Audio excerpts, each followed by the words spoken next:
So I'm gonna make a part 2 of my kombucha making video series. This is the kombucha that I made in my last video, and you can see that it's formed a nice new pellicle on the top. This has been brewing for about a week and a half, and I've been tasting it periodically. It's perfect right now, and we are going to secondary bottle it. This will bottle condition the kombucha and make it nice and fizzy. So it's a relatively straightforward process. The premise is you're gonna have these guys. These are Grolsch bottles. We actually just got a case of Grolsch beer a million years ago and drank them down. But what's nice is that these recap, as you can see. The premise is simple. We're gonna make a very sweet fruit puree, which goes in the bottom of each bottle. And then we fill it up with kombucha and seal the top. And then we let them condition as the active yeast and bacteria is eating up the sugars in the body. It's making gas, which then carbonates right in the bottle. So I'm going to show you how to make a simple fruit puree and do this thing. All right, so to flavor your kombucha, you simply just need white sugar and then either an organic juice with no preservatives, or you can use fresh fruit and make a fresh fruit puree.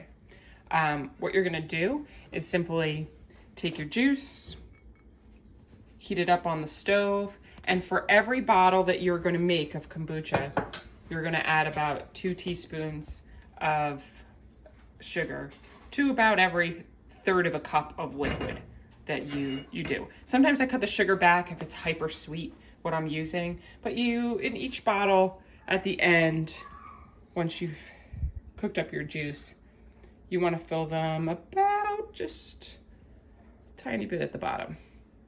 And we're hoping that there's about 2 teaspoons of sugar in there.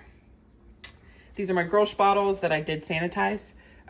We use a little Star San, we rinse them out. Star San is a home sanitizing agent that you can get. It's used in home brewing most of the time. And once these are rinsed out, I put them through the dishwasher, and then they're ready to go. And so this is a little hot because this just came off the stove. I'm gonna let it cool, and then we're simply gonna fill her up. So we are going to secondary bottle our kombucha today. I've had the sweet juice in the bottom of the kombucha bottle, in my Grolsch bottle, and it's cooled off now. And what I love about brewing in this guy is that it's very, very easy to secondary brew because I can just kind of come on over here and fill it the rest of the way with kombucha. There we go. When I get towards the top, I try to go a little slower. A couple little bubbles coming up. And that's simply what we're gonna do. And I'm just going to cap it off. Give it a little mix, like so. Ta-da.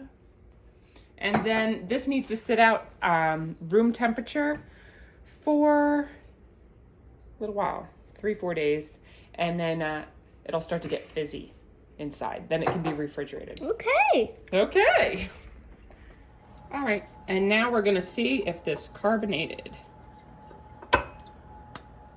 Ooh, I hear some sizzling.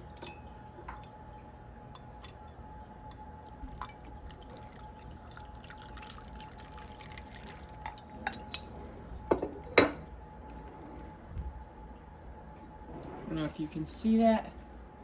There's lots of little bubbles of carbonation. That sat for about a week.